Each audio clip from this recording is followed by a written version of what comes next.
Émile Durkheim, que nació el 15 de abril de 1858 en París y murió en 1917, fue un sociólogo y filósofo francés. Estableció formalmente la sociología como disciplina académica y junto con Marx y Weber es considerado uno de los padres fundadores de dicha ciencia.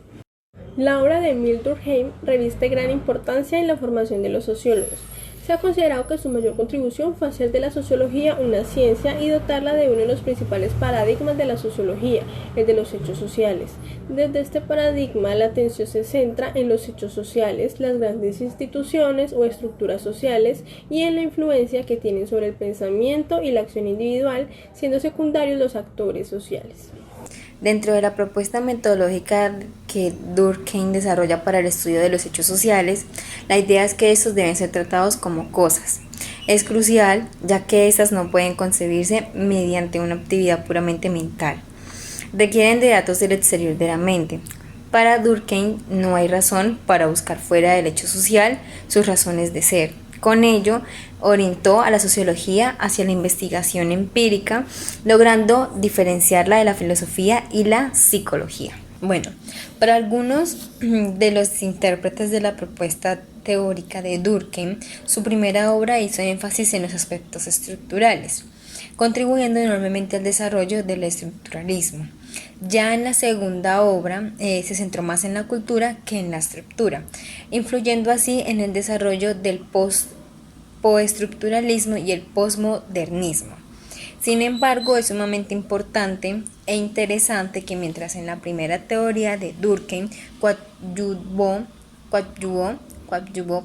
al surgimiento de una de las corrientes más influyentes en la sociología, su obra posterior contribuyó a crear otras propuestas teóricas que como tal amenazan al estructuralismo. Ya por otro lado, el gran alcance de su diagnóstico de la sociedad moderna ha posibilitado la resemantización de algunos de sus conceptos. Es importante preguntarse si los planteamientos son vigentes en la actualidad. Durkheim consideró el debilitamiento de la moralidad social, es decir, la falta de consensos suficientes, como el problema cultural más apremiante de la sociedad de su tiempo, preocupación que le llevaría a hablar de la anomía social. Girola revisa los conceptos de la anomía y del individualismo para ver si pueden ser la utilidad para referirse a las peculiaridades y los problemas de la sociedad actual. Ella contrasta el valor heurístico de los conceptos en la comprensión del presente, encontrado que constituyen claves en la interpretación de la realidad actual. La teoría sociológica propuesta por Durkheim, quien explica los hechos sociales como elementos que están dados y son los individuos quienes se deben acomodar a ellos para actuar de acuerdo con la estructura colectiva. Es decir, las formas de sentir, pensar, actuar se dan desde las representaciones individualizadas, las cuales se relacionan y se adaptan a las representaciones colectivas.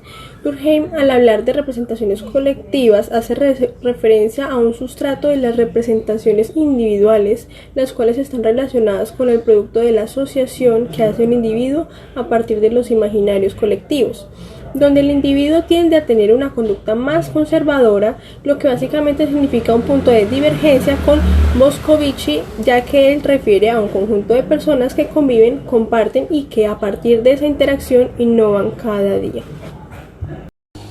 Durkheim no se centró tanto en el individuo, sino en el estudio de las colectividades, con el fin de darle un peso a la norma y a los procesos de socialización.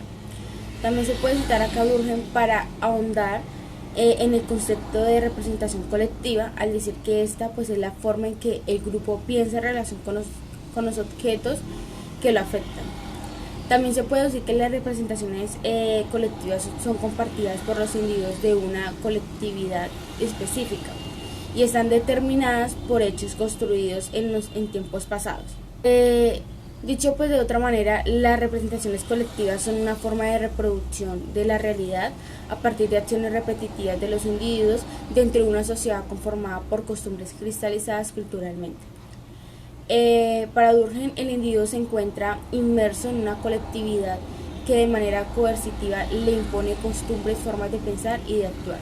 Durkheim planteó en 1895 que el individuo desde antes de su nacimiento va a estar mediado por diversas costumbres, religiones, educación y moda, que además de antecederle, le va a determinar las formas de acceder a los contenidos cognitivos para adaptarse a lo social, y a partir de ese proceso el individuo toma sus propias decisiones o elecciones. Al continuar con esta línea de ideas, para Durkheim la adquisición de los elementos culturales se da en el proceso de socialización con otros individuos, es decir, hay un intercambio dialéctico que determina las construcciones de pensamientos en el acto de la interacción. De esta manera, dicho intercambio de información hace que los individuos sean fruto de cultura y de tradición.